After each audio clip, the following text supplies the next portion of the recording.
I definitely want to ask you about Iran and your thoughts on Yeah. this uprising, which I've been watching with a cautious eye for obvious reasons, because obvious what the United States would take advantage of in other countries to destabilize countries they do not like, right? So it's one of the things where like I don't want to undermine any protesters, but it's kind of obvious when you see Western media heads and Western intelligence start to mess with the uprising, right? And I want to share this story with you. And we're gonna talk about the propaganda that came out of Iran for our last story. And this is the kind of stuff where like you lose me here, like me being skeptical, right? Because I don't want to undermine anyone who protests in government, but I am also going to call out cover revolutions. Period. Now, this is from Yeah. the Jerusalem Post, obviously, and they say Iranian protesters are calling for more international support and challenging the regime. And the headline says Iranians stand firm in their fight for freedom. Wonder where is the West? Get the fuck out of here! There's No the one wants Western intervention. But Matt, you have a reaction to this? well, I have the same reaction. I mean, and if who are these people? Are they Right. even in Iran? But the official, but the protests are officially calling for regime change. I mean, they're not even hiding that. But they Yeah. say here, Iranians inside and outside of Iran. I mean, a lot of this is the like 79ers, the MEK types, the monarchists, and they've been saying this for a long time. But now they have an unprecedented information war on their side now. The nature of the protests is different than in the past, and it's something that's more appealing to people in the West. It seems like a protest against the killing of a woman for not wearing hijab, and like, what do we value more in the West than our individual freedom and women's right to dress how they want? And I agree with that, but that's not where this is going right now. This Right. is going towards regime change. It's going toward destroying the entire structure of Iran. I mean, we had the CEO of Uber on Christiane Amanpour calling for regime change in Iran. Like, well, that really says what this is about. It's about Yeah. dismantling the system that was implemented after 1979 of free education, free healthcare, heavily subsidized gas to bring in the gig economy that we live under. This isn't about freedom. It's not about that at all. When I And see the the West, protests are more intense yeah, outside Iran at this point than they are inside. And what we do often see inside Iran are riots and armed opposition to the government, mostly waged by Kurdish elements, including the Barzani gang across the Iraqi border, which has been supported by Israel and the US for years and years. They are waging armed attacks on Iran. Masa Amini, this woman who died in Iranian custody that sparked these protests, she was Kurdish. The slogan of the protest, women, life, freedom, that's a Kurdish traditional slogan. And the protests that are heaviest are often in Kurdish areas. So a lot of this has an ethnic dimension to it that isn't acknowledged in Western media. of course, of course. And like when I see the Western media refuse to show solidarity for the Palestinian people, when if you throw like a pebble, you're called a terrorist.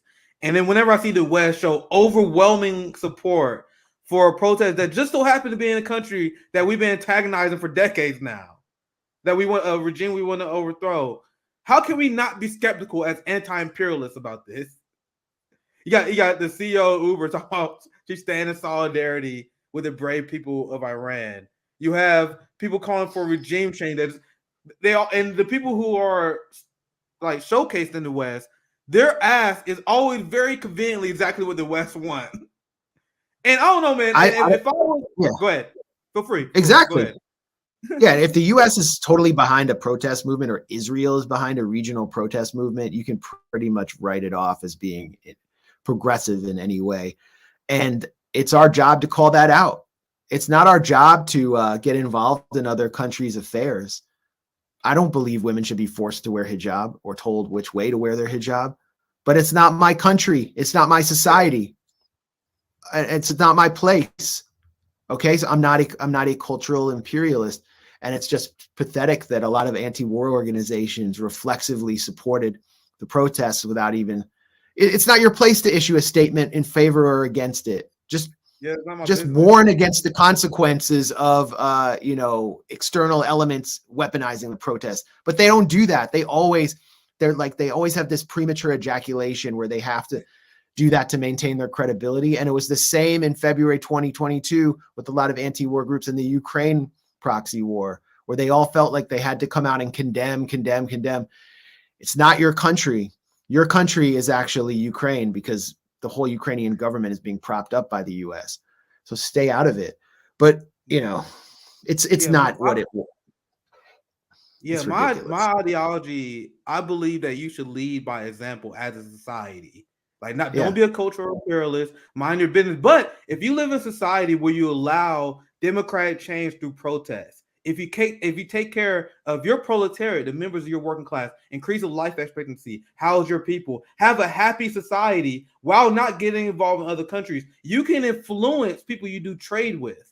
You can, and by showing leading by example, that's how you spread positive change, not by cultural imperialism, like many people, as you point out, on the left do. I think that's the best we can do. Just have a good country. Until we have a good country, in our country right now, they literally use tear gas, which is a war crime on their own people. Beat the shit out of their own protesters, but then they want to look at Iran and point the finger at Iran. You couldn't be a bigger coward if you want people that live in the imperial core, but you spend your time criticizing Iran as they beating the shit out of the protesters here. So lead by example and then influence the people you do trade with. Influence the people you. That's my theory of change. That's the best I can think of. But if you want to add anything else, I want to go over your grades piece real quick. But anything else you want to add, Matt? Well, just to quickly go over it, I mean, the piece is by Satara Sategi, who is based in Isfahan, Iran, which is an Iranian city, a major Iranian city that doesn't get a lot of attention like Tehran does, but the protests there have been not very big.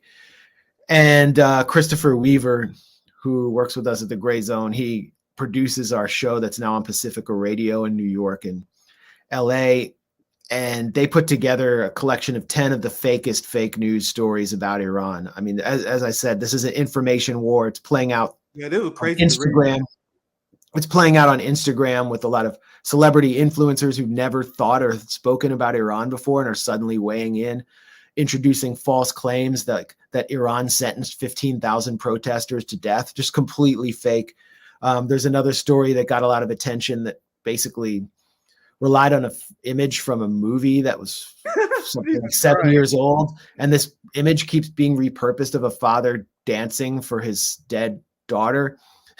And so she's died 3 times. She died 3 times, according to their propaganda. Yeah, I mean, it just goes on and on. This is 10 fake stories, but like so many of these stories are fake. And a lot of them pertain to Iranian security services shooting protesters. And I just wanted to make 2 points there, which is number one, there have been people sentenced to death for their participation in the protests. And in many cases, there's video of them actually knifing cops to death, killing. They're not cops. They're members of the Basij brigades, who are basically government supporters, who are volunteers, and they are unarmed. And they're kind of like standing around making sure protesters do not attack stores or something like that, or do anything violent. There's one particular case where a guy, he murdered 2 Basij students who were completely unarmed. That he confessed to the whole thing, said he was sorry. They executed him, and Amnesty International issued a statement supporting him without mentioning that he murdered people on camera. And they would never do something like that for someone who did that in the US. And of course, the cops would have shot him dead before he could even, I mean, they would have brought in a drone strike on him in the US. Then they would have shot his dead body. Then they would have thrown his dead body in a vat of acid. Then they would have poured the vat of acid into a nuclear dumping site. I mean, it's insane. And then the second point I wanted to make, I mean, no one looks at the context of what's going on there or has any understanding of the Farsi language or Iranian political culture. No one's looking at the other side of the story. So that's what we tried to do with this. And the other point I wanted to make is the protests in Peru right now against this unelected junta leader, Dina Boluarte, are so much more intense than Iran. And people are being killed by the dozens by the Peruvian security forces, shot with live bullets. There were 17 killed in a city called Juliaca last week. 17 in just a few hours. And where did you hear about this? Like, you have to scour the internet to find any details of it in English. And the government is under siege by protesters. But the U.S. State Department supported the removal of the elected leader, former indigenous teacher Pedro Castillo, and his replacement with an unelected junta. And so we're not hearing anything about it. But that's where the protests are at right now. They're right in the Western Hemisphere. And yeah, the left should be talking about that a little bit more. Yeah, absolutely. And you're in this article, which is very fantastic and entertaining, read as far as I'm concerned, because you see the blatant lies. CJ, this is exactly why I say all the time. Anything I hear from Western media, I assume is a lie until proven otherwise.